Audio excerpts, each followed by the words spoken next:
I think we both know this isn't working anymore, David said, not even looking up from his phone as he delivered the words that would shatter our 15-year marriage.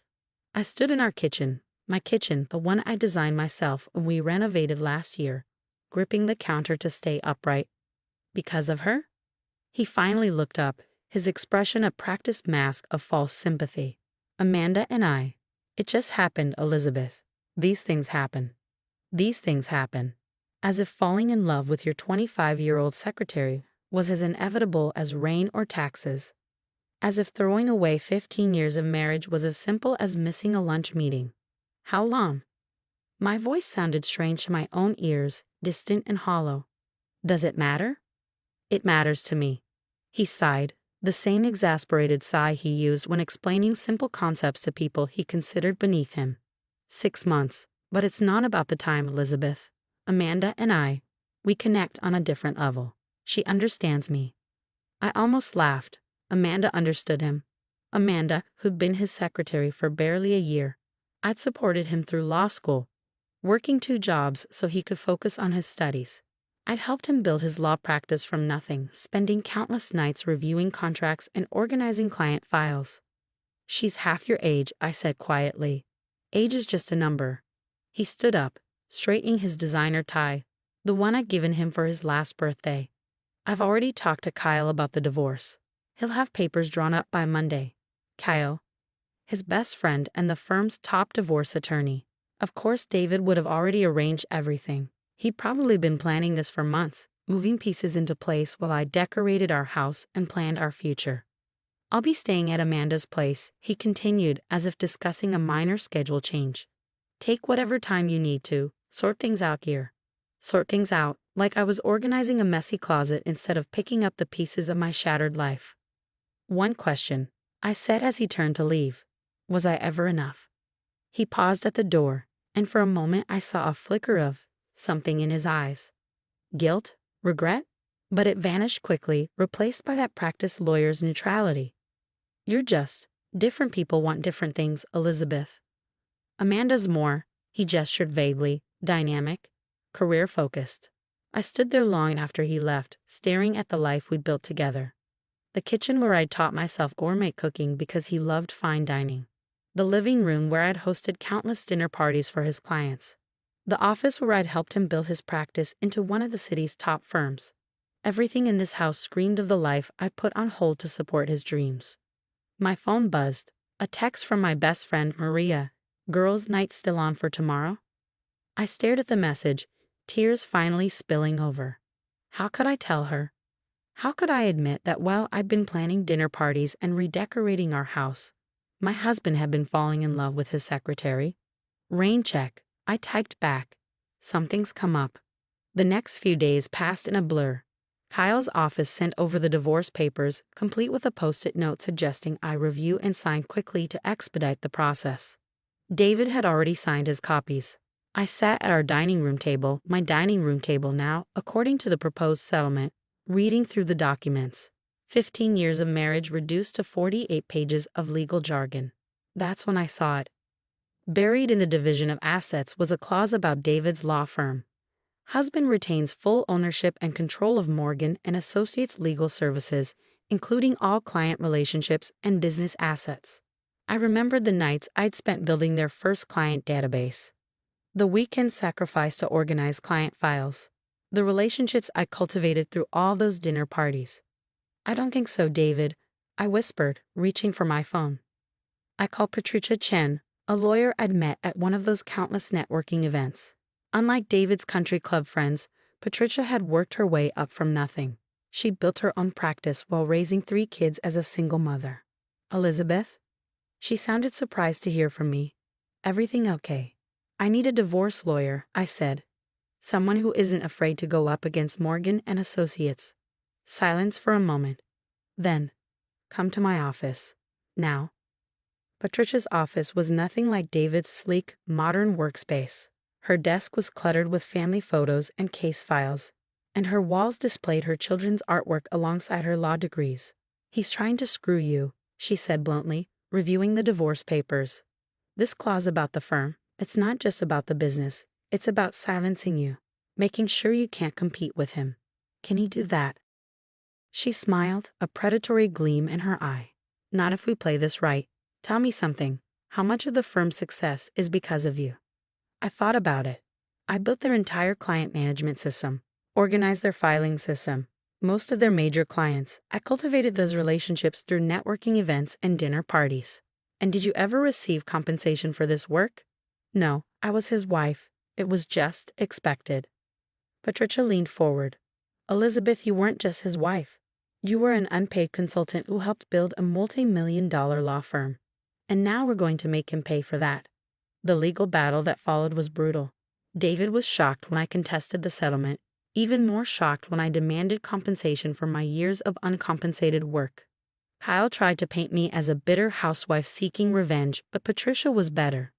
She had documentation, emails, party plans, client testimonials, evidence that I'd been instrumental in building the firm's success. In the end, David and Kyle had to settle. I walked away with $2 million and, more importantly, no restrictions on my future business ventures. What now? Patricia asked after the final papers were signed. I looked around her office at the organized chaos that somehow worked perfectly, so different from David's sterile corporate environment. An idea started forming. How much would it cost to start a consulting firm? I asked. Specializing in law firm management and client relations? Patricia's eyes lit up. With your settlement money? You could build something significant. But, she hesitated, you'd be competing with David's firm. No, I smiled. I'd be building something better. That night, I sat in my home office, no qualifiers needed, and started planning. I'd spent 15 years supporting someone else's dreams. Now it was time to chase my own. I called Maria. Remember when we talked about starting a business together back in college? The management consulting thing. God, that feels like a lifetime ago.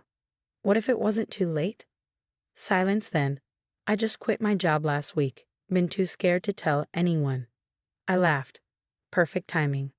Maria had an MBA and years of corporate consulting experience. I had intimate knowledge of law firm operations and a robust network of contacts. Together, we had everything we needed to start something extraordinary. 6 months later, Wilson and Rodriguez Consulting opened its doors. We specialized in helping law firms streamline their operations and improve client relations. Our first client? A small firm run by 3 female partners who left one of the city's biggest practices to start their own venture. Within 2 years, we'd grown from just Maria and me to a team of 15. Our reputation spread through the legal community. We were the ones to call when you needed to modernize your practice, improve client retention, or completely overhaul your operations. I rarely thought about David anymore. Through mutual friends, I heard he'd married Amanda 6 months after our divorce was finalized. They posted perfectly staged photos on social media, charity galas, vacation selfies, #blessedlife updates. Then came the day that changed everything. Elizabeth? Maria poked her head into my office. You need to see this. She handed me a resume, freshly printed and professionally formatted. The name at the top made my heart stop. Amanda Morgan. She applied for the senior client relations position. Maria said quietly, her interview is scheduled for next week. I stared at the resume, noting how she listed her current job. Office manager at Morgan & Associates. So she'd gotten a promotion from secretary. How progressive of David. Does she know? I asked. That I own the company? No, Maria smiled wickedly. We operate under the parent company name. Most applicants don't realize you're the CEO until they're hired. I looked at Amanda's perfectly curated resume, remembering David's words from so long ago. Amanda was more dynamic, more career-focused. Keep the interview scheduled, I said, but move it to the executive conference room. I think it's time to show just how career-focused I've become. The morning of Amanda's interview, I arrived at the office early. Our headquarters now occupied 3 floors of a downtown high-rise. A far cry from the small office we'd started in 5 years ago. Everything's ready, Maria announced, walking into my office with 2 coffee cups. The executive conference room is set up. Amanda Morgan's scheduled for 10 a.m. I took the coffee she offered, inhaling the familiar aroma. How many interviews has she gone through so far? 3. First with HR, then with the department head, finally with our senior team. Everyone says she's qualified, but Maria hesitated. But there's something off. She's polished, professional, but there's this undertone of entitlement, like she expects special treatment. I smiled grimly. Interesting. Did she mention her connection to Morgan and Associates? Only that she's their office manager. No mention of being married to the owner. I checked my watch. 9:45 a.m. Time to prepare for our meeting. The executive conference room was our most impressive space. Floor-to-ceiling windows offering spectacular city views, a massive mahogany table, and state-of-the-art technology built into every surface. We usually reserved it for major client meetings. I settled into my chair at the head of the table, reviewing Amanda's file one last time. 10 years had clearly been good to her career. She'd risen from secretary to office manager, earned a business degree through night classes, built an impressive resume. At exactly 10 a.m., my assistant's voice came through the intercom. Ms. Morgan is here for her interview. Send her in. The door opened and Amanda walked in confidently, dressed in an expensive suit that probably cost more than my first car. She looked older than I remembered, no longer the wide-eyed secretary in her 20s, but a polished professional in her mid-30s. She stopped short when she saw me, her perfectly maintained composure cracking for just a moment. Elizabeth? I smiled professionally. Please have a seat, Ms. Morgan. Or do you prefer to go by Mrs. Morgan now? She sank into the chair across from me, her face pale. I didn't know you owned Phoenix Global Partners. I supplied the name of our parent company. Yes, we tend to keep that quiet. Helps us evaluate candidates more objectively. She swallowed hard, gathering herself. If this is some kind of revenge play. Revenge? I raised an eyebrow. Ms. Morgan, this is a job interview. You applied for a senior position at my company. Did you expect special treatment because of our history? Of course not, she said quickly. I'm here because I'm qualified. Are you? I opened her file. Let's discuss your qualifications. What followed was the most thorough interview of Amanda Morgan's life. I questioned every aspect of her experience, challenged every accomplishment, probed every skill she claimed to possess. Not out of spite, but because I needed her to understand something fundamental. Your client retention strategies at Morgan and Associates, I said, reviewing her notes. They're remarkably similar to the system I implemented there 15 years ago. She shifted uncomfortably. We've modified the system over time. Have you? Because according to our research, your firm's client retention rate has dropped 15% in the past 3 years, ever since you took over as office manager. The market has changed, she defended. Competition is fiercer. Our client retention rate, I cut in smoothly, has increased 20% year over year. Would you like to know why? She didn't respond. Because we innovate, we adapt. We don't just maintain old systems and expect them to keep working. I closed her file. Tell me something, Amanda.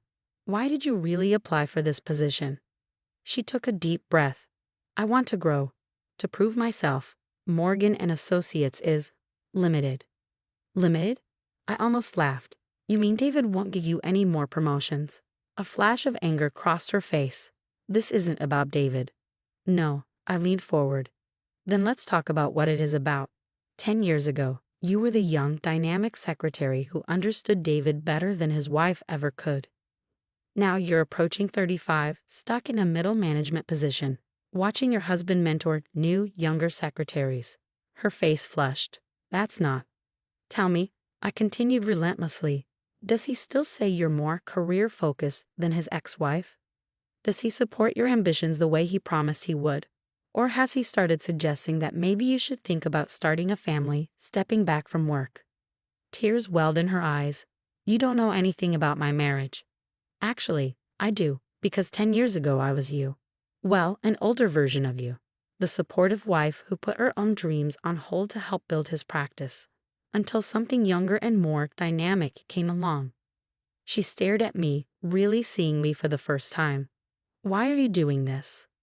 Because you need to understand something. I stood up, walking to the window. Success, real success, doesn't come from attaching yourself to powerful men. It comes from building something of your own. Is that what this company is?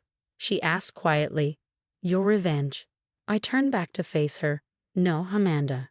This company is my redemption, my proof that I was always more than just David Morgan's wife. I sat down again. The question is, who are you without him? Silence fell between us, heavy with unspoken truths. Finally, she spoke. I did love him, you know. I'm sure you did, I replied softly. But love isn't enough when you're with someone who sees you as an accessory rather than a partner. She wiped her eyes carefully, trying not to smudge her makeup. So I didn't get the job. Actually, I pulled out another file you did. Her head snapped up. What? Your qualifications are solid. Your references, except for the obvious ones, are excellent. And most importantly, you have something invaluable. Perspective. I don't understand. I smiled. We're opening a new division next month, specializing in helping professional women transition from supporting roles to leadership positions. Who better to help lead it than someone who understands exactly what they're going through? She stared at me in disbelief. You're offering me a job? After everything? I'm offering you a chance to be more than David Morgan's wife. To build something meaningful. I slid a contract across the table. The salary is competitive. The work will be challenging. And yes, you'll have to deal with the awkwardness of working for your husband's ex-wife. But you'll also have the opportunity to help other women avoid the traps we both fell into. David won't like it, she whispered. No, I agreed. He won't. But that's not your problem anymore, is it? She picked up the contract with trembling hands. Why are you really doing this? Because 10 years ago, I thought losing David was the end of my story. Instead, it was the beginning. Maybe it's time for your new beginning too. 2 weeks later, I sat in my office reviewing quarterly reports when Maria burst in grinning. You have to see this. David just arrived in the lobby. I checked the security feed on my computer. Sure enough, there was David Morgan, looking considerably older than the last time I'd seen him, demanding to speak with me. Should I have security remove him? Maria asked. No, I smiled. Send him up. David stormed into my office moments later, his face red with anger. What the hell do you think you're doing? Running my company, I replied calmly. Did you have an appointment? You hired my wife. I hired a qualified professional who happened to be your wife. Unless you're suggesting Amanda isn't qualified. He ran a hand through his graying hair, a nervous gesture I remembered well. This is a trick, some kind of revenge scheme. David, I cut him off. Not everything is about you. Amanda applied for a position. She interviewed. She accepted our offer. The fact that it makes you uncomfortable is irrelevant. I won't allow it. I stood up slowly. Allow it? She's your wife, David, not your property. Just like I wasn't your property 10 years ago. This is different. No, it's exactly the same. Except this time, the woman you're trying to control has someone in her corner. Someone who understands exactly what it's like to be married to David Morgan. He stared at me, really seeing me perhaps for the first time in years. You've changed. Yes, I agreed, I have, and soon Amanda will too. That's what scares you, isn't it? The thought of your wife becoming something more than just Mrs. David Morgan. He turned to leave, then paused at the door. You'll regret this. No, David. The only thing I regret is not doing it sooner. After you left, Maria came in with 2 glasses of champagne. Well, that was entertaining. I took a glass, clinking it against hers. To new beginnings. And old endings, she added. I looked out at the city skyline, thinking about paths not taken and dreams deferred. 10 years ago, I thought I was losing everything. Instead, I found myself. My phone buzzed. A text from Amanda. David just left. He's furious. Thank you for not backing down. I typed back, welcome to the first day of your real career. Later that evening, as I prepared to leave the office, I passed the photos hanging in our reception area. Our team, our achievements, our growth over the years. Each one told a story of someone who'd chosen to become more than what others expected of them. Tomorrow, we'd start helping another woman write her own story. And somewhere in the city, David Morgan would finally understand what he'd lost all those years ago. Not just a wife, but a woman who was always destined to become so much more.